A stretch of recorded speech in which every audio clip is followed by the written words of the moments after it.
ইতিমধ্যেই তোমাদের gen pass paper 1 paper 2 দুটো এক্সামই শেষ হয়ে গিয়েছে। পেপারের লেভেল ইজি টু মডারেট ছিল।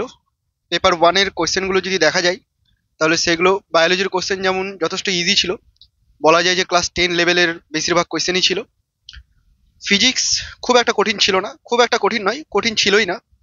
তুমি যদি ক্যাটাগরি 2 এর ওই দুটো বা তিনটে প্রশ্ন বাদ দাও তাহলে বাকি যে কোশ্চেনগুলো ছিল ইজি কোশ্চেন ছিল। অন্যান্য বারের তুলনায় যথেষ্ট সহজ প্রশ্ন এবার এসেছিল।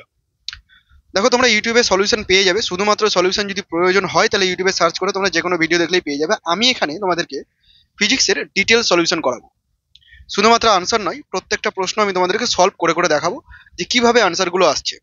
ওকে, চলো প্রথম প্রশ্নটাই যদি তোমরা দেখো, প্রথম প্রশ্নতে দেখো দেওয়া আছে in the equation P equal to some equation দেওয়া আছে where p is the pressure, t is the time, x is distance, then the dimension of alpha by beta.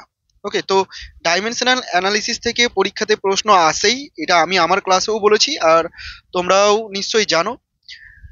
দেখো যে সমীকরণটা দেওয়া আছে এক নম্বরে, p equal to T minus alpha minus T square divided by beta x, that is the equation. তো এখান থেকে আলফা বাই বিটা ডাইমেনশনটা বের করতে হবে। এই টাইপের প্রবলেমগুলো খুব একটা কঠিন হয় না, যথেষ্ট সহজই হয়। কিভাবে সলভ করতে হবে দেখে নাও। পি প্রেসার বলা হয়েছে, আলফা বিটা জানি না, টি ইজ দ্য টাইম। তো এই জায়গাটাতে তুমি দেখে বুঝতে পারছো এই জায়গাটাতে যে আলফা এবং টি স্কোয়ার দুজনের ডাইমেনশন সেম হতেই হবে, আদারওয়াইজ দুজনকে মাইনাস করা সম্ভব নয়। তার মানে dimension of alpha is equal to time square. Okay, now এবার এই ইকুয়েশন থেকে যদি করা যায়, প্রেসারের ডাইমেনশন কি হয়, M L inverse T minus two. যাদের মুখস্থ নেই তারা ফোর্স বাই এরিয়া করে বের করবে। আলফা মাইনাস টি স্কোয়ার, এটার ডাইমেনশন কিন্তু টি স্কোয়ারই হবে, এটা কোনো মতেই মিস্টেক করা যাবে না। অনেকেই হয়তো তাড়াহুড়োতে টি স্কোয়ার মাইনাস টি স্কোয়ার উপরে ডাইমেনশন লেস করে দিয়েছো, এটা একদমই করা যাবে না। নিচে বিটার ডাইমেনশনটা জানা নেই, আর এক্স এর ডাইমেনশন হয় এল। দেয়ারফর তুমি এখান থেকে বিটার ডাইমেনশনটা বের করে নিতে পারছো। তাহলে কি দাঁড়াচ্ছে, ওপরে টি স্কোয়ার, নিচে M L inverse T minus two into L. it means t to the power 4 divided by m, that is the dimension of beta. এরপর তুমি চাও আলফা বাই বিটার ডাইমেনশন বের করতে, তাহলে আলফা বাই বিটা যদি করতে হয়, আলফার ডাইমেনশন অলরেডি ফাইন্ড আউট করা হয়ে গেছে, দ্যাট ইজ টি স্কোয়ার, আর বিটা মানে হচ্ছে T to the power 4 by M, means M T পাওয়ারে মাইনাস টু। ওকে, এটা কোনো বোনাস কোশ্চেন নয়। যারা বলছে যে কোশ্চেন ভুল হয়েছে, এখানে তোমরা বোনাস নাম্বার পেয়ে যাবে। এখানে কোনো কোশ্চেন ভুল নেই, অপশন সঠিক আছে। তুমি দেখবে এম টি মাইনাস টু, অর্থাৎ বি নাম্বার অপশনটা রাইট হয়ে যাচ্ছে, B number option. Okay, M T power minus two, that is the dimension of alpha by beta. Second question, second question দিয়েছে দেখো এরর থেকে। এটাও কমন প্রশ্ন, কারণ এই ধরনের প্রবলেম অনেক করানো হয়, অনেক করানো হয়েছে। Q equal to x square y by z, Q equal to x square y by z. দেখো এরর বের করতে গেলে আমাদেরকে কি করতে হয়, কিউ এর এরর বের করছি, that means relative error formula আমাদেরকে লিখতে হয়। Del Q by Q, power সামনে আসে, del x by x plus del y by y plus del z by z. এখানে কেউ ভুল করে মাইনাস ওয়ান করে দিতে পারে, যেহেতু নিচে আছে, যদি না ঠিকঠাক প্র্যাকটিস করে থাকে। এবার দেখো x 2%, y 3%, z 1%, x 2%, y 3% and z 1%। 2 2 4 3 7 আর রেখে 8% হচ্ছে আনসার। ওকে, তো সি নাম্বার অপশন যে দাগিয়েছে, সি নাম্বার অপশন ঠিক আছে, 8%। Next question number 3। দেখো এই কোয়েশ্চেনটা একটু সময় সাপেক্ষ যদি না প্র্যাকটিস থাকে। ওকে, প্র্যাকটিস যাদের আছে বা যারা একবার অন্তত করেছে তারা পরীক্ষার হলে করে নিতে পারবে, কিন্তু যাদের প্র্যাকটিস ছিল না তাদের এই অঙ্কটা করতে কিন্তু যথেষ্ট সময় লাগবে। আমি সলভ করে দিচ্ছি কিভাবে করতে হবে। Particle moves along X direction in such a way that its displacement is related with time like this, then its velocity and acceleration are related as. Velocity আর অ্যাক্সেলারেশনের মধ্যে রিলেশন খুঁজে বের করতে বলেছে এগুলোর মধ্যে। ওকে, তো T equal to P X square Q X plus R. চলো আমি এটাকে সলভ করে দিচ্ছি। T equal to P X square plus Q X plus R. কি করে সলভ করতে হবে দেখো, ভেলোসিটি প্রয়োজন, অ্যাক্সেলারেশন প্রয়োজন, ইট মিনস ডেরিভেশন তো নিয়ে আসতেই হবে। টাইমের রেসপেক্টে ডেরিভেটিভ করলে টি এর ডেরিভেটিভ 1, পিটাকে রেখে দাও, এক্স স্কোয়ারের derivative 2x into dx dt plus Q into dx dt, আর আর এর তো জিরো হয়ে যাবে কনস্ট্যান্ট। তাহলে এখান থেকে 1 equal to 2px into v plus Q into v. Here v is the velocity, therefore v is equal to 1 by 2 pi x plus q। ওকে, তো এটা ভেলোসিটি বের করা থাকলো, এক্স এর ফর্মে এসছে, বোঝাই যাচ্ছে কি হবে না হবে এখনো বুঝতে পারছি না। অ্যাক্সেলারেশনটাও প্রয়োজন, তো এই ইকুয়েশনটা থেকে আমি আবার অ্যাক্সেলারেশন বের করতে পারবো। কি করে অ্যাক্সেলারেশন সলভ করবো দেখো, আরেকবার ডেরিভেটিভ করি with respect to time. So 1 এর ডেরিভেটিভ যদি করে দেওয়া যায় 0, 2p, একবার x কে রেখে v এর ডেরিভেটিভ করবো ডিভি ডিটি, আবার 2p v কে রেখে x এর ডেরিভেটিভ করবো dx dt। Okay, next Q into dv dt. কি হবে দেখো, 0, এটা তো হচ্ছে 2px ইন্টু a অ্যাক্সেলারেশন, এটা হচ্ছে 2p into V means square and Q A. এবার এ গুলোকে কমন নাও, বাকি টার্মগুলোকে একটু সাজাও, দেখো এইটা চলে আসবে, 2pv স্কোয়ারটা ওই সাইডে গিয়ে minus divided by 2px plus Q. Okay, তো এইখান থেকে তুমি দেখো 2px বাই কিউটা অলরেডি এখানে বের করা আছে, তো এই মানটাকে তুলে এনে এখানে বসিয়ে দেবো, a equal to minus 2pv square into V, কোনো মতে কিন্তু ভুল হবে না এই জায়গাটা, এটা 1 বাই 2px প্লাস কিউ আছে, তার ভ্যালু বসাচ্ছি, তার মানে a proportional to minus V cube. ঠিক আছে, এটা হবে option number D, a proportional to minus V cube. Next 4 নম্বর কোশ্চেনটা দেখা যাক।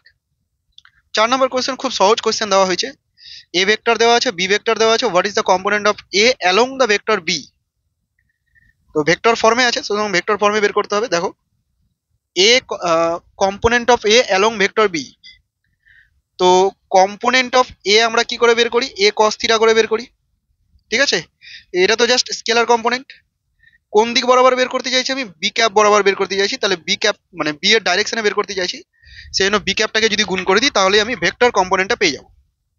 ওকে, এবার এ কস থিটা, এখানে তুমি যদি দেখো থিটার মান তো দেওয়া নেই, তো এ কস থিটাকে কিন্তু এইরকম লেখা যায়, A vector dot B cap, তবেই এ কস থিটা হয়ে যাবে। এইখানে কিন্তু কোনো ডট ফট নেই, just A vector dot B cap আর বি ক্যাপ। এবার তুমি এ এর মানটাকে লেখো 2i 3j, এর মান 2i plus 3j dot B cap, B cap কি করে বের করবো, বি এর মান লিখবো i plus J, sorry B ভেক্টরটাকে লিখবো এবং তার মান দিয়ে ডিভাইড করবো, অর্থাৎ √2 ডিভাইড করলাম, আর সাথে আবার একটা বি ক্যাপ আছে, জাস্ট গুণ আছে, এটা বি ক্যাপটা কত, I cap plus J cap by √2। এবার যদি সলভ করা যায় দেখো আই ক্যাপ 2 3 বাই √2, আর এইখানে I cap plus J cap by √2। Okay, এটা ডট মিনস স্কেলার ডট নয়, নর্মাল গুণ, তাহলে 5/2 I cap plus J cap, that is the answer. 4 এর হচ্ছে option number C, 5/2 I cap plus J cap. Okay, next question 5। আচ্ছা, এটাও যথেষ্ট ভালো কোশ্চেন, এখানে কনসেপ্টও ক্লিয়ার করার বিষয় আছে এবং ক্যালকুলেশনটাও ঠিকঠাক রাখার বিষয় আছে। একটা বেলুন খারাপভাবে ওপরের দিকে উঠছে, ভেলোসিটি দেওয়া আছে 10√2 মিটার পার সেকেন্ড। বেলুনটি যখন ভূপৃষ্ঠ থেকে 10 মিটার উচ্চতায়, তখন বেলুনটি থেকে একটি পাথর ফেলা হলো, তাহলে উচ্চতা 10 মিটার, পাথরটা যখন ফেলা হচ্ছে পাথরটা এবার কি করবে, মাটিতে পৌঁছাবে, তো যখন নিচে পৌঁছাবে তখন কিন্তু সেটা 10 মিটার ডিস্টেন্স কভার করবে, কারণ 10 মিটার উঁচু থেকেই তো পাথরটা ফেলা হয়েছে। বুঝতে পারলে? তাহলে দেখো 5 নাম্বার প্রশ্নটা এরকম, 10 মিটার হাইট, এটা ধরো 10 মিটার হাইট গ্রাউন্ড, এটা 10 মিটার হাইট থেকে যখন একটা পাথরকে ফেলা হচ্ছে, তো পাথরটার মধ্যে একটা ইনিশিয়াল ভেলোসিটি আছে। কোন দিকে আছে বলো তো? ইনিশিয়াল ভেলোসিটিটা ওপরের দিকে। কেন? কারণ বেলুনটা উপরের দিকে যাচ্ছিল। তাহলে পাথরের মধ্যে সেই ভেলোসিটিটা আছে। কত আছে? 10√2। এর মধ্যে 10√2 ভেলোসিটি আছে। কিন্তু পাথরটা নামবে কোন দিকে? নিচের দিকে নামবে, অর্থাৎ 10 মিটার ডিস্টেন্স কভার করবে।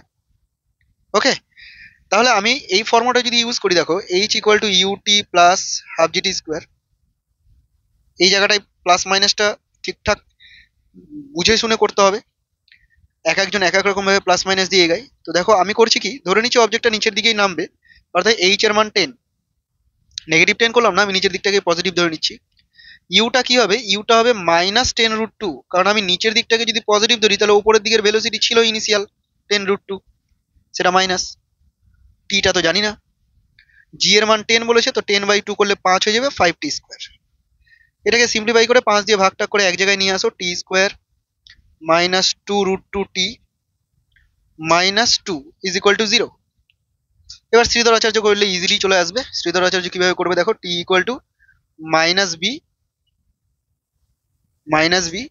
Plus minus √b square -4ac divided by 2a। Solve করো এটা, 2√2 প্লাস মাইনাস এটা কত হচ্ছে 4 চলে আসবে, আর নিচে জাস্ট 2 থাকবে, এর মান তো 1। তার মানে √2 plus minus 4, sorry √2 plus minus 2। কিন্তু আমি তো টাইম বের করছি, টাইম তো নেগেটিভ হতে পারে না, তাহলে মাইনাসের ভ্যালুটাকে বাদ দাও, শুধুমাত্র √2 প্লাস 2। অর্থাৎ 5-এর অপশন হচ্ছে এ নাম্বার অপশন সঠিক। ওকে, 5-এর এ নাম্বার অপশনটা সঠিক হচ্ছে। Next question, 6 number. 1.5 electron volt বন্ধন শক্তি আছে, a hydrogen atom should be in a state. দেখো এইটা মানে আমি তো এইভাবে পড়িয়েছিলাম। আমি বলেছিলাম যে অ্যাটম চ্যাপ্টার যখন পড়েছিলাম তখন বলেছিলাম যে এই জায়গাটায় যদি কিছু ডেটা মনে রাখা যায় তাহলে ক্যালকুলেশনটা খুব ইজি হয়ে যায়, ক্যালকুলেশন করতেই হয় না, সময়টা পাওয়া যায়। কিভাবে? আমি বলেছিলাম যে স্টেজগুলো আছে, প্রথম স্তর, দ্বিতীয় স্তর, এইভাবে যে আছে, তৃতীয়, চতুর্থ। তো এই স্তরগুলোর আমি ডেটাগুলো মুখস্থ করেছিলাম। গ্রাউন্ড স্টেজে -13.6 ইলেকট্রন ভোল্ট, তারপরে second 3.4 electron volt, -1.51 electron volt, 0.8, এইরকম ভাবে আমি মুখস্থ করে নিয়েছিলাম। কেন করেছিলাম? কারণ ওই 13.6/n² এই ফর্মুলাতে গিয়ে বের করতে সময় লাগবে, আর এটা তো বারবার কাজে লাগেই আমাদের। ঠিক আছে, গ্যাপগুলো করার জন্য প্রচুর কাজে লাগে। তো এটা যদি মনে থাকতো কারো, তাহলে এই যে 1.51 দেখো তৃতীয় স্তর বোঝাচ্ছে, তো এখানে n=3 হবে, অর্থাৎ ডি নাম্বার অপশনটা সঠিক হবে। ওকে, 1.51 এটা হচ্ছে তৃতীয় স্তর, n=3। নেক্সট কোশ্চেন হচ্ছে 7। একজন লোক রাস্তায় দাঁড়িয়ে আছে, দাঁড়িয়ে লক্ষ্য করেন যে বৃষ্টির ফোঁটাগুলো তার পিঠে এত মিটার পার সেকেন্ড বেগে উল্লম্বের সাথে 45 ডিগ্রি কোণ করে আঘাত করছে। তার মানে তিনি লক্ষ্য করছেন যে বৃষ্টিটা 5 মিটার পার সেকেন্ড বেগে 45 ডিগ্রি কোণে পড়ছে। বৃষ্টির ফোঁটাগুলো তার মাথার উপর উল্লম্বভাবে পড়ার জন্য লোকটিকে যে বেগে দৌড়াতে হবে। তাহলে বিষয়টা এরকম, 7 নাম্বার, যে বৃষ্টি পড়ছে এইরকম ভাবে, বুঝতে পারলে? এবং উল্লম্বের সাথে কত ডিগ্রি কোণ করে পড়ছে? উল্লম্বের সাথে 45 ডিগ্রি কোণ করে পড়ছে। তো আমি এরকম ভাবে ভেবে নিই যে এই যে বৃষ্টিটা পড়ছে মানে 5ই তো বলেছিল বোধহয়, হ্যাঁ 5 মিটার পার সেকেন্ড ভেলোসিটি দিয়ে যে পড়ছে, তো এর এই দিকের একটা কম্পোনেন্ট থাকবে আর একটা ভার্টিক্যাল কম্পোনেন্ট থাকবে, তাই না? ভার্টিক্যাল কম্পোনেন্টটা দেখো 5 cos 45 হবে, মানে 5/√2 হবে। আর যেটা হরাইজন্টাল আছে সেটাও কি হবে? sin 45, তো এটাও হবে 5/√2। ওকে, বলা হচ্ছে যে তাকে কত বেগে দৌড়াতে হবে যাতে করে শুধুমাত্র এই ভার্টিক্যাল কম্পোনেন্টটা, মানে তার জন্য মনে হয় যে ওপর থেকেই বৃষ্টি পড়ছে। তাহলে তাকে উল্টো দিকে কিছু একটা ভেলোসিটি নিয়ে দৌড়াতে হবে। কত ভেলোসিটি নিয়ে? 5√2 ভেলোসিটি নিয়ে, তবেই তো এটা ক্যান্সেল আউট হয়ে যাবে। আর এটা যদি ক্যান্সেল আউট হয়ে যায় হরাইজন্টালটা, তাহলে শুধু ভার্টিক্যাল কম্পোনেন্টটাই তার কাছে পড়ে থাকবে। কোনো ফর্মুলার প্রয়োজন নেই, জাস্ট বেসিক কনসেপ্ট। 5/√2 ভেলোসিটি নিয়ে যদি এই দিকে ব্লু লাইনের দিকে যদি দৌড়াই, তবে এটা ক্যান্সেল আউট হয়ে যাবে, তখন শুধুমাত্র ভার্টিক্যালটাই পড়ে থাকবে। তার মানে তাকে এই দিকে 5/√2 ভেলোসিটি নিয়ে দৌড়াতে হচ্ছে। Okay, so option C. কত বেগে দৌড়াতে হবে? 5/√2 metre per second. Question number 8. In an LCR circuit, capacitance is changed from this to this. Resonant frequency to remain unchanged. The inductance should be changed from L to। আচ্ছা ঠিক আছে, এখানে resonant frequency দিয়ে problem দিয়েছে। তো resonant ফ্রিকোয়েন্সির ক্ষেত্রে তোমরা এটা পড়েছো নিশ্চয়ই, that resonant frequency F equal to 1/2π√LC। ওকে, যেহেতু রেজোন্যান্ট ফ্রিকোয়েন্সি চেঞ্জ হবে না বলেছে, তাহলে আমি দুটো কেস নিয়ে নিলাম, F1 F2 দুটো সমান হবে। তাহলে √L1C1 ইকুয়াল টু √L2C2 এরকম হবে। কোয়েশ্চেন অনুযায়ী L1টাকে L বলা হয়েছে। আচ্ছা, এখানে তো 1, এটা তো এরকম ডাইরেক্ট লিখতে পারি, তাই না? এরকম ডাইরেক্ট লিখতে পারি, বা আমি বলতে পারি L2/L1 ইকুয়াল টু C1/C2। এবার ভ্যালুগুলো বসিয়ে দাও। প্রথমটা C ছিল, পরেরটা 2C হয়েছে। তাহলে L2 ইকুয়াল টু কি হয়ে গেল? L1/2, আর L1 কে L বলা হয়েছে, সো L/2, অর্থাৎ ইন্ডাকট্যান্স হাফ হয়ে যাবে, L/2, সি নাম্বার অপশন। এটা খুব সহজই ছিল, যথেষ্ট ইজি প্রশ্ন এসেছিল। কোয়েশ্চেন নাম্বার 9, এটা অনেকে নাও পারতে পারো, চলো আমি দেখিয়ে দিচ্ছি। কোনো সুষম তারের ইয়ং গুণাঙ্ক দেওয়া আছে, প্রসারক পীড়ন tensile stress is given, it means পীড়ন দেওয়া আছে, মোট এত পার্সেন্ট আয়তনের পরিবর্তন ঘটলো, তারটির ব্যাসার্ধের কত অংশ হ্রাস পাবে। ঠিক আছে, দেখো যখন এরকম দেওয়া আছে, রেডিয়াসও আছে পরিবর্তন, আবার আয়তনের পরিবর্তন গিভেন আছে, তাহলে তুমি কিভাবে এই প্রবলেমগুলোকে এগাবে? কোয়েশ্চেন নাম্বার 9, আয়তন V ইকুয়াল টু πr²L। ঠিক আছে, তুমি কি করবে? তুমি বোথ সাইডে ln করে দাও, ln V। যখন আমি পরিবর্তন বের করবো এরকম ভাবে করবো, শিখে নাও একবার যারা জানো না। 2 ln r মানে লগ নিয়ে নিলাম, ln L। ঠিক আছে, এলটাকে ক্যাপিটাল করে দিই, বুঝতে সুবিধা হবে। এবার তুমি কি করবে? ডেরিভেটিভ করো। ডেরিভেটিভ করলে কি পাবে দেখো, 1/v dv, dv/v, মানে একটা এরর বের করার মতো, তবে এররের থেকে একটু ডিফারেন্স আছে। এখানে কি হবে? এটা তো জিরো হয়ে যাবে, কারণ পাই কনস্ট্যান্ট। এটা হবে 2 dr/r অ্যান্ড dl/l। ঠিক আছে, ইট মিনস তুমি কি পাচ্ছ? dv/v is equal two 2 dr/r plus dl/l। তোমাকে বের করতে হবে কোনটা? তোমাকে বের করতে হবে হচ্ছে 1 মিনিট, তোমাকে বের করতে হবে dr/r। এবার dv/v তো দেওয়া আছে, শুধুমাত্র dl/lটা যদি তুমি পেয়ে যাও তাহলেই কাজ হয়ে গেল। ইয়ং গুণাঙ্ক দেওয়া আছে, স্ট্রেস দেওয়া আছে, তো ইয়ং গুণাঙ্ক হচ্ছে স্ট্রেস ডিভাইডেড বাই স্ট্রেন, বিকৃতি। তাহলে del L/L is equal two stress, স্ট্রেসের ভ্যালুটা বসিয়ে দিই, 5 × 10⁷ ডিভাইডেড বাই ইয়ং গুণাঙ্ক 2 × 10⁻11। ওকে, সো এখান থেকে এটা বেরাবে হচ্ছে 2.5 × 10⁻⁻4। 2.5 কে 5/2 রাখলেও অসুবিধা নেই।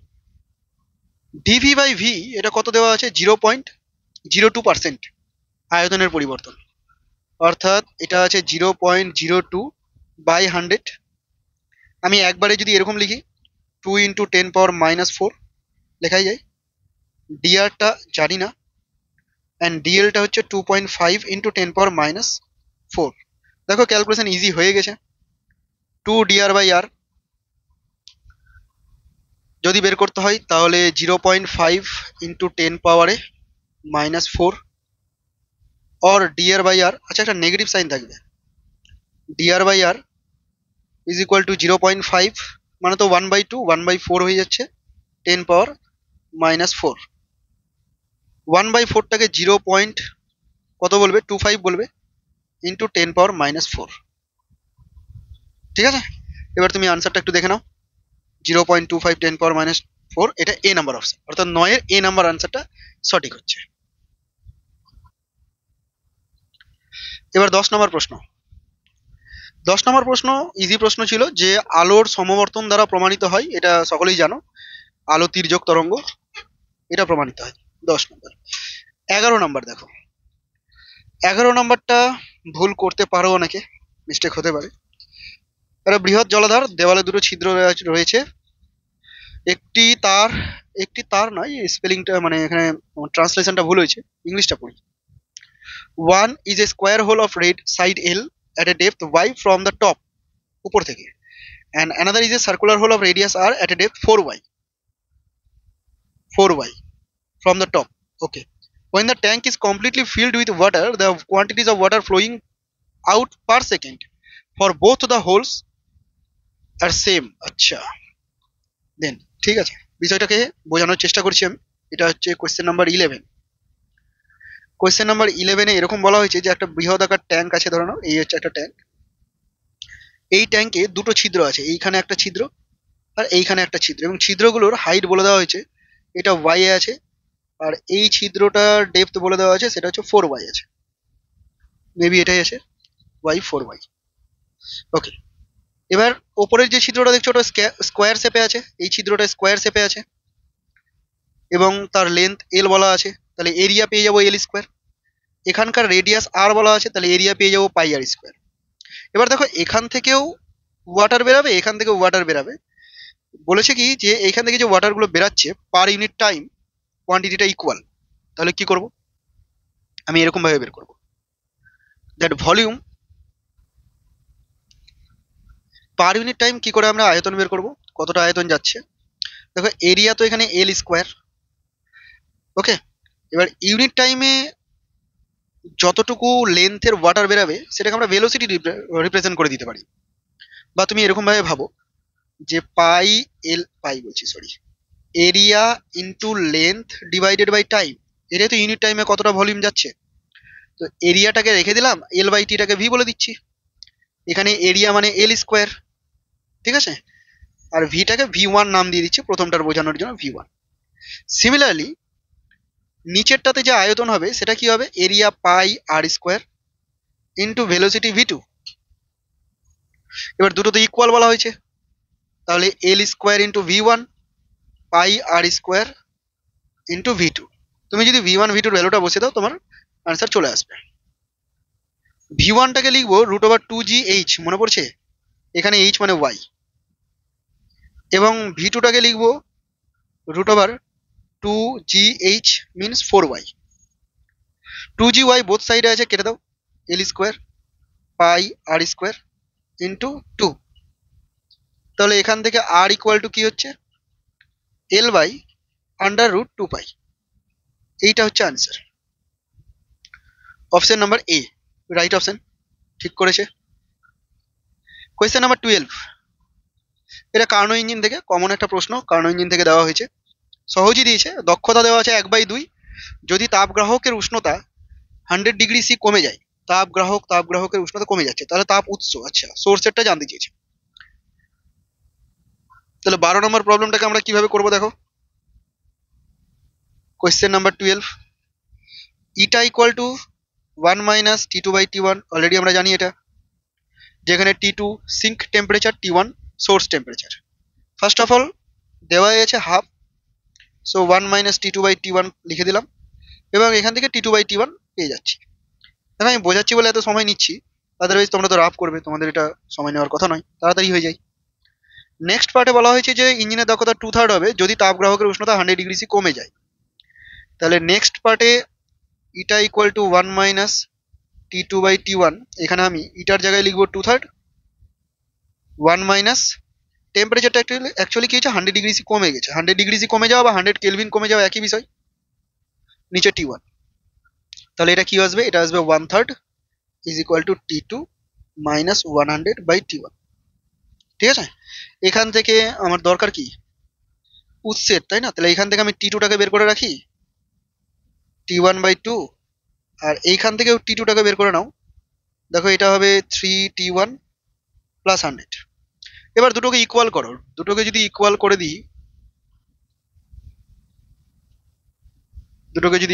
দিই, তাহলে কি হচ্ছে, T1 is equal two 6T1 plus 200, কিছু মিস্টেক করছি, একবার করেছিলাম তখন তো আলাদা কিছু হয়েছিল, 5T1 হয়তো কিছু মিস্টেক করে দিচ্ছি, একটু দেখে নিই।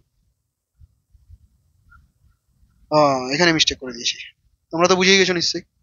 এটা হচ্ছে T1/3 প্লাস 100, T1/3। এবার এটাকে সলভ করবে, আমি একটু তাড়াতাড়ি সলভটা করে দিয়ে দিচ্ছি। এটা যদি মাইনাস করো তাহলে এটা হয়ে যাবে T1/6 ইজ ইকুয়াল টু 100। এবার T1 ইকুয়াল টু 600। মজার বিষয় হলো অপশানে 600 আছে। এবার এটা করা মাত্র তাড়াহুড়ো যদি 600 ডিগ্রি সি করে দাও, গেল নাম্বার।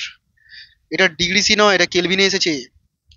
তাহলে ডিগ্রি সিতে যদি বের করতে হয় 600 থেকে মাইনাস করতে হবে 273, তাহলে এটা আসবে হচ্ছে 327। মাইনাস করে দেখে নেবে, 327 ডিগ্রি সি আসবে। ঠিক আছে, এই ভুলটা অনেকের হবে তাড়াহুড়োর মধ্যে। চলো এবার নেক্সট 13 কোশ্চেন। এটা তো কমন কোশ্চেন, এটা সকলেই করেছো আমি জানি, আমার কাছেও করানো হয়েছে। এখানে দেখো এ আর বি দুটো পয়েন্ট দেওয়া আছে, আমি এখানেই বলে দিচ্ছি এ আর বি দুটো পয়েন্ট দেওয়া আছে, এবং এ পয়েন্টে যদি আমি ভেলোসিটি বের করতে যাই কি হবে, এ পয়েন্টে ভেলোসিটি বলছি সরি পোটেনশিয়াল যদি বের করি তো 1/4πε0 Q/a। একই রকম ভাবে বি পয়েন্টেও যদি বের করতে যাই এটাই আসবে, কারণ ডিস্টেন্স তো সেম, আর এটা স্কেলার কোয়ান্টিটি। এবার বলা হচ্ছে কি যে এ বিন্দু থেকে বি বিন্দুতে নিয়ে যেতে কৃতকার্য কত হবে, যদি পোটেনশিয়ালের ডিফারেন্সই না থাকে তাহলে কৃতকার্য হবে না, কৃতকার্য হয়ে যাবে 0, অর্থাৎ এ নাম্বার অপশনটা সঠিক। ওকে ওকে 13 হলো। 14 দেখো এবার। 14 যে কোশ্চেনটা, এটাও সুন্দর একটা প্রশ্ন। 14 এরকম বলা হয়েছে, 1 মিনিট,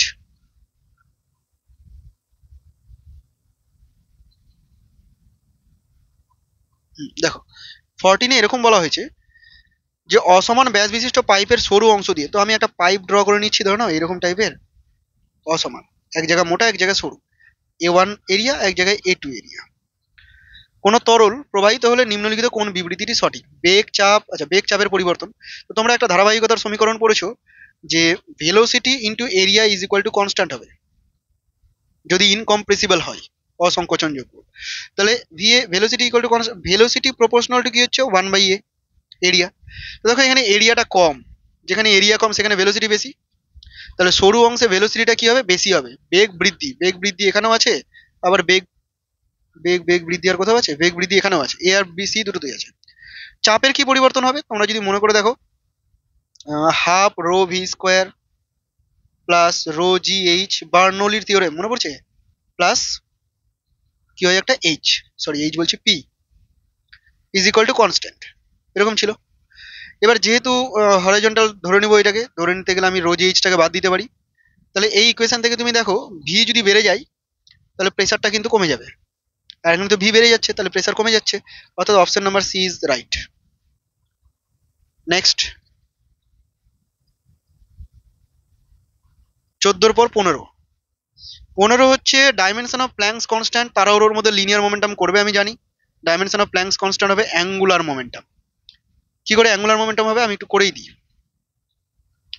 অ্যাঙ্গুলার মোমেন্টাম কি করে হয় দেখো, অ্যাঙ্গুলার মোমেন্টামকে তোমরা এমভিআর লিখতে পারো। তো এখান থেকে ডাইমেনশনটা বের করে নাও, মাস ভেলোসিটি হচ্ছে এলটি ইনভার্স আর এল স্কোয়ার, মানে আর এর জন্য আরেকটা এল।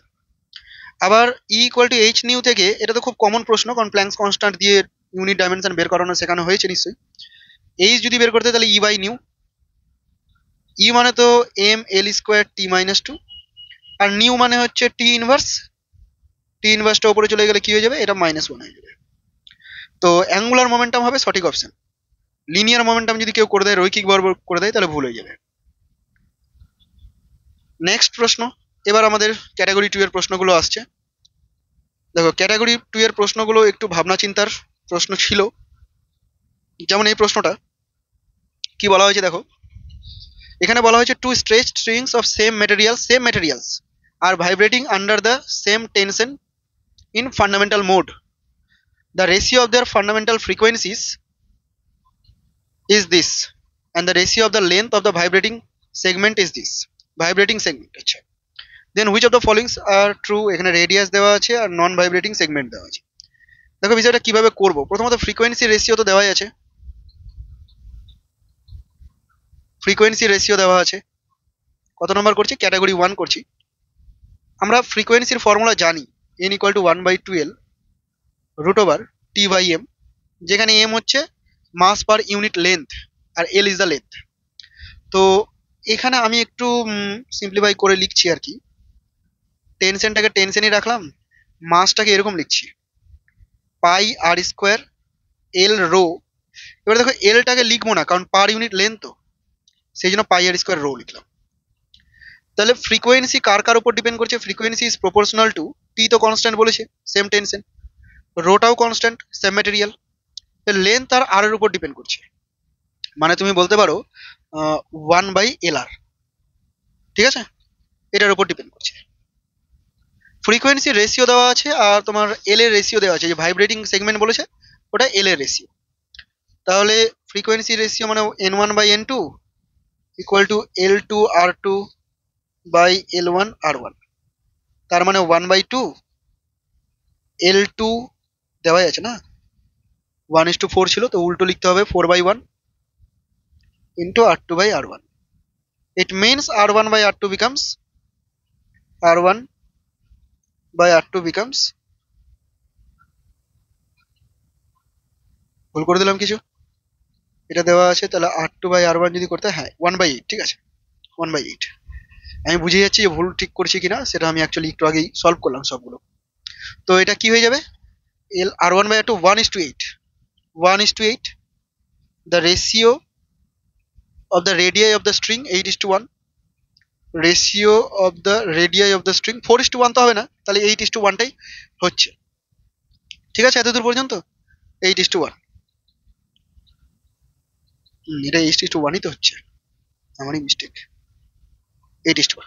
এবার নেক্সট আরেকটা পয়েন্ট যদি আমাকে চেক করতে হয়, ক্যাটাগরি 2, তো আমাকে বাকি অপশনও দেখতে হবে। Ratio of the length of the non vibrating, এটা মনে রাখবে, নন ভাইব্রেটিং সেগমেন্টস আমরা এখান থেকে বের করতে পারবো না, যে কতটুকু লেন্থ ভাইব্রেট করছে না, সেটা তো আমাদের কনসিডারের ফর্মুলার মধ্যে আসেই না, তো সেটা আমরা বের করতে পারবো না। সুতরাং এখানে অপশন একটাই সঠিক হবে, সেটা হচ্ছে এ নাম্বার অপশন, 8:1টা।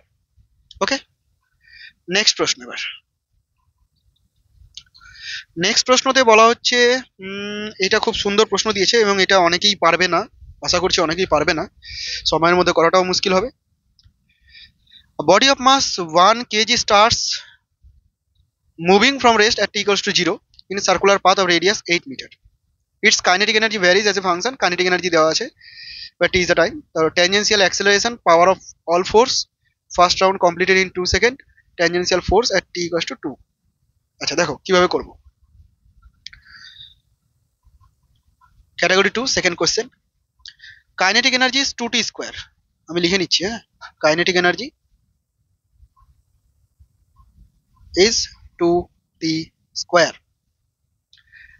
তো কাইনেটিক এনার্জিকে যদি হাফ mv স্কোয়ার লেখা যায়, 2t স্কোয়ার। আচ্ছা একটা জিনিস খেয়াল করবে কিন্তু, এখানে এই রকম সার্কুলার পাথে রোটেট করছে, তাহলে ভেলোসিটিটা কিন্তু ট্যানজেনশিয়াল ভেলোসিটি, অ্যাকচুয়ালি অ্যাক্সেলারেশনের মানে সেন্টার ওয়াইজ কি কোনো ভেলোসিটি আছে? নেই। তাহলে এই যে ভেলোসিটিটা, এটা ট্যানজেনশিয়াল ভেলোসিটি, তুমি ভাবতে পারো কি এটা ট্যানজেনশিয়াল ভেলোসিটি। তাহলে ভি স্কোয়ারকে কি লেখা যেতে পারে? শর্টে একবারে যদি লিখি 2t বাই রুট এম, আর এম তো 1 kg কোশ্চেনে বলাই আছে, সো ভি স্কোয়ার নয়, ভি ইকুয়াল টু হচ্ছে 2t, এটা ভেলোসিটি। ওকে, অবশ্যই এটা তোমার ট্যানজেনশিয়াল পার্ট। এবার এখান থেকে যদি আমি এ বের করতে চাই, তাহলে ট্যানজেনশিয়াল অ্যাক্সেলারেশনই বেরাবে, ডিভিডিটি করে কত বেরাবে, সেটা 2, ট্যানজেনশিয়াল অ্যাক্সেলারেশন হচ্ছে 2। এখানে বলেছে স্পর্শক ত্বরণের মান, মানে ট্যানজেনশিয়াল ত্বরণের মান 4 মিটার পার সেকেন্ড স্কোয়ার, না, এটার মান 2। আর একটা বলেছে স্পর্শক বলের মান টি ইকুয়ালস টু 2 সেকেন্ডে। তো দেখো আমি যদি টি ইকুয়ালস টু 2 সেকেন্ড করি, তাহলে স্পর্শক বল যেটা হবে এফটি, সেটাকে কি বলবো, এম এ বলবো, এম 1 কেজি, টি 2, তার মানে এটা হচ্ছে 2 নিউটন। এটা কিন্তু ঠিক আছে, ডি নাম্বার অপশনটা কিন্তু ঠিক। ওকে, আর বলেছে কি পাওয়ার বের করতে হবে সম্পূর্ণ চক্র। আচ্ছা পাওয়ারটাতে চলে যাই, পাওয়ার কি করে বের করবো, দেখো পাওয়ার পি ইকুয়াল টু, জানো এফ ডট ভি হয়, power P equal to F dot V হয়। এবার এখানে ফোর্সটা কিন্তু দুই রকমের ফোর্স আছে, একটা তো সেন্ট্রিপেটাল ফোর্স মানে অভিকেন্দ্র বল হয়, আর একটা ফোর্স কি হয়, ট্যানজেনশিয়াল ফোর্স, ঠিক আছে, একটা সেন্ট্রিপেটাল একটা tangential. Dot v, F C dot v যদি করা যায় সেটা জিরো হয়ে যাবে, শুধুমাত্র এফ টি ডট ভিটাই থাকবে। কেন জিরো হবে, কারণ এফ সির ডাইরেকশন তো এইদিকে, আর ভি এর ডাইরেকশন তো ট্যানজেনশিয়াল আছে, অ্যাঙ্গেলটা 90 ডিগ্রি, সো কস 90 ডিগ্রি 0 হয়ে যাবে। এবার এফটি, এখানে টাইম দেওয়া আছে, টি ইকুয়ালস টু 2 সেকেন্ডে বলেছে, তো 2 সেকেন্ডে তো আমি এফ টু বের করে নিয়েছি কত, আচ্ছা এফটিটাকে, হ্যাঁ এফটি তো 2 সেকেন্ড, 2 নিউটনই হচ্ছে, তুমি যে টাইমেই করো। আর ভি, ভি এর পরিবর্তে কি লিখবা, ভি এর পরিবর্তে লিখবা হচ্ছে 2t, সাথে কস 0 ডিগ্রি, দুজনের মধ্যে অ্যাঙ্গেল 0 ডিগ্রি, তাহলে 4t হচ্ছে। টি এর মানটা 2 সেকেন্ড বলেছে, মানে 4 × 2 অর্থাৎ 8 ওয়াট। ওকে, তাহলে বি নাম্বার অপশনটাও কিন্তু সঠিক হচ্ছে, বোঝা গেল? অর্থাৎ অপশন হয়ে যাচ্ছে বি এবং ডি, দুটো অপশন। এবার 18 নম্বর প্রশ্নটাতে দেখো, এটাও খুব সুন্দর প্রশ্ন দিয়েছে। Hydrogen plus helium plus O2 plus all having the same kinetic energy pass through a region in which there is a uniform magnetic field perpendicular to their velocities. The masses of are given respectively. Which one will deflected most? এখানে খেয়াল রাখতে হবে, ফোর্সের কথা বলেনি, বিচ্যুতির কথা বলেছে। অনেকে কিন্তু ভুল করে ফোর্সেরটা করে আসতে পারে, যে সবগুলোর উপর একই ফোর্স কাজ করবে। একই ফোর্সও কাজ করবে না, কিউভিভি যেহেতু ফর্মুলা, তো ফোর্সের কথা বলেনি, এটা মাথায় রাখতে হবে। বিচ্যুতির কথা বলা হয়েছে, কত বেশি অ্যাঙ্গেলে বেঁকে যাবে। তো এই প্রবলেমটা কি করে করব, এটা 18 নাম্বারিং গুলো হয়তো ভুল করে দিয়েছি আমি, ঠিক আছে। 18 নম্বর প্রশ্ন এটা।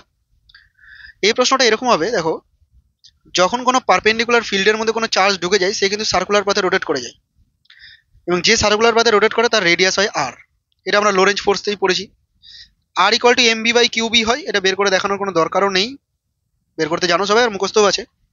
তো রেডিয়াস যার যত কম হবে সে তত বেশি বেঁকে যাবে, স্বাভাবিক, রেডিয়াস যত কম হবে তত বেশি বেঁকে গেছে। সোজা যাচ্ছিল, রেডিয়াস এতটা, আর কারো রেডিয়াস ছোট, তাহলে যার রেডিয়াস যত ছোট সে তত বেশি বেঁকে গেছে। অর্থাৎ রেডিয়াস থেকে আমি বিচ্যুতি বুঝিয়ে যাবো, কিন্তু এখানে তো দেওয়া আছে kinetic energy equal half M v square equal to kinetic energy. তো দেখো তো M square v square equal to 2m k লেখা যাবে নিশ্চয়ই, আর এম ভি ইকুয়াল টু লেখা যাবে 2m k। অনেকে এটা ডিরেক্টও করতে পারো, তাহলে আমি এখানে 2m k লিখে দিই ডিভাইডেড বাই কিউবি। এমনটা করলাম তার কারণ কাইনেটিক এনার্জিটা ইকুয়াল, ভেলোসিটির সাথে কোনো রিলেশন আমি জানি না। তাহলে আর ডিপেন্ড করছে কিসের উপর, দেখো একটা তো মাসের উপর ডিপেন্ড করছে, একটা চার্জের উপর ডিপেন্ড করছে, বাকি জিনিসগুলো তো কনস্ট্যান্ট সবার জন্য, কাইনেটিক এনার্জি কনস্ট্যান্ট আর ম্যাগনেটিক ফিল্ডও কনস্ট্যান্ট। তাহলে আমাকে এই রেশিও দেখে ডিসাইড করতে হবে কার কি হবে। একটা হচ্ছে আর হাইড্রোজেন প্লাস, একটা হচ্ছে আর হিলিয়াম প্লাস, আর একটা কি আছে আর O2 প্লাস। ওকে, তো মাসগুলো দেওয়া আছে 1 4 16, মাসগুলো দেওয়া আছে রুট ওভার, এটা 1 দেওয়া আছে, চার্জ তো 1 আছে। হিলিয়ামের দেওয়া আছে 4 রুট ওভার 4, হিলিয়ামের চার্জ 1 প্লাস 1। অক্সিজেনের কত 1 4 16 আছে, তাহলে অক্সিজেনের 16 আর চার্জ কত 2, এই যে প্লাস 2 প্লাস 1 এগুলো হচ্ছে চার্জ। 1:2:2, তার মানে রেডিয়াসের হিসেবে যদি দেখা যায় সব থেকে কম রেডিয়াস হচ্ছে কিন্তু হাইড্রোজেনের, অর্থাৎ হাইড্রোজেন প্লাস সব থেকে বেশি বিচ্যুত হবে। তো এইখানে অপশন কোনটা সঠিক হবে, hydrogen plus will deflected most, এবং হিলিয়াম আর O2 plus will be deflected equally. এটা কিন্তু মাথায় রাখতে হবে, সি নাম্বার অপশনটা। দেখো এখানে 2 2 এসছে, এই দেখো এখানে 2 2 এসছে, দুটোই সেম সেম এসছে, তার মানে দুজনেই কিন্তু সেম ডিফ্লেক্টেড হবে। ওকে ওকে, আর দুটো কোশ্চেন আছে আমাদের। কোশ্চেন নাম্বার 19, একটি, এটা তো খুব সহজ প্রশ্ন, কমন প্রশ্ন। অভিসারী লেন্স মানে তোমার উত্তল লেন্সের কথা বলা হয়েছে। প্রতিবিম্ব গঠন করে, যদি ওপরের অর্ধাংশকে অস্বচ্ছ পর্দা দিয়ে দেওয়া হয় তাহলে কি প্রতিবিম্ব অর্ধাংশ থাকবে না, না এটা তো হয় না। প্রতিবিম্বের উজ্জ্বলতা তো বৃদ্ধি পাবে না, কমে যাবে, এই যে উজ্জ্বলতা হ্রাস পাবে, আর সম্পূর্ণ প্রতিবিম্বই গঠিত হয়। এটা কিন্তু খেয়াল রাখতে হবে, এটা অনেকে দেখবে না, ঠিক আছে। দুটো অপশন বি এবং ডি। আমাদের লাস্ট প্রশ্ন, কোয়েশ্চেন নাম্বার 20, খুব সুন্দর একটা প্রশ্ন দেওয়া হয়েছে কাইনেমেটিক্স থেকে। দেখো স্থিতাবস্থায় যাত্রা শুরু করে একটা গাড়ি 1 মিটার পার সেকেন্ড ত্বরণ নিয়ে 5 সেকেন্ড চলার পর, তো ভেলোসিটি টাইম গ্রাফটাই যদি আমি আগে চেক করি, দেখো এখানে ভেলোসিটি টাইম গ্রাফে 5 সেকেন্ড পর্যন্ত 1 মিটার পার সেকেন্ড স্কোয়ার ত্বরণ নিয়ে চলছে, যেহেতু রেস্ট থেকে করছে তাহলে রেস্ট থেকে, এবং স্পিড বাড়ছে, ভেলোসিটি বাড়ছে। 5 সেকেন্ড পরে কি বলেছে, চলার পর একই হারে সমমন্দনে, তাহলে এখান থেকে যাওয়ার পর আবার সমমন্দনে চলতে চলতে স্থির, তাহলে আবার স্থিত অবস্থায় আসবে আরো 5 সেকেন্ড, মানে 10 সেকেন্ডে। এটা ভুল হয়ে গেল, এটা তো কনস্ট্যান্ট ভেলোসিটি বলছে, তা তো নয়, মন্দনে আবার নিচে নেমে গেছে। তাহলে গ্রাফটা এরকম হওয়া উচিত, এবং এই গ্রাফটা দেওয়া আছে কোথায় বলো তো, বি নাম্বার অপশনে দেওয়া আছে। দেখো যদিও টাইমটা আমাদের উল্লেখ করা নেই, কিন্তু আমরা সিমিলারিটি থেকে বুঝতে পারছি যে 5 সেকেন্ডে যদি এখানে ম্যাক্সিমামে পৌঁছায় তাহলে 5 সেকেন্ডেই আবার কমে যাবে, অর্থাৎ 10 সেকেন্ড। তাহলে অপশন নাম্বার বি কিন্তু ঠিক হচ্ছে। অপশন নাম্বার সিটা একটু চেক করে নিই। এখানে অ্যাক্সেলারেশন টাইম গ্রাফ দিয়েছে, খেয়াল করো। মানে প্রথম 5 সেকেন্ডে অ্যাক্সেলারেশন তো constant, obviously 1 metre per second velocity বাড়ছিল। আর 5 সেকেন্ডের পরে কি হয়েছে, অ্যাক্সেলারেশন নেগেটিভ হয়ে গেছে, মানে মন্দন হয়ে গেছে। কিন্তু এটা কত দূর পর্যন্ত হওয়া উচিত, এটা 10 সেকেন্ড পর্যন্ত। তারপরে ডেটা আমাদের কাছে দেয়নি, তো এটা বলা যাবে না, এটা ভুল। ডি নাম্বার অপশনটা কি বলা হচ্ছে? হ্যাঁ, ডি নাম্বার অপশনটাই তো ঠিক হয়ে গেল। 5 সেকেন্ড পর্যন্ত অ্যাক্সেলারেশন ঠিক আছে, আর বাকি 5 থেকে 10 পর্যন্ত আবার অ্যাক্সেলারেশন কি হয়েছে, নেগেটিভ হয়েছে। 10টা কোশ্চেনে দেওয়া নেই, বাট আমি সিমিলারিটি থেকে বুঝতে পারছি। ওকে, সো অপশন ডিটাও সঠিক হয়ে গেল এখানে। এই ছিল তোমাদের সলিউশন। ওকে, লাইক করবে, কমেন্ট করবে, যদি তোমাদের মনে হয় যে কোনো কিছু মিস্টেক হয়ে গেছে বলবে, এবং কে কতগুলো আনসার করতে পেরেছো, কে কত স্কোর করতে পারছো, কমেন্ট বক্সে অবশ্যই জানিয়ে যাবে।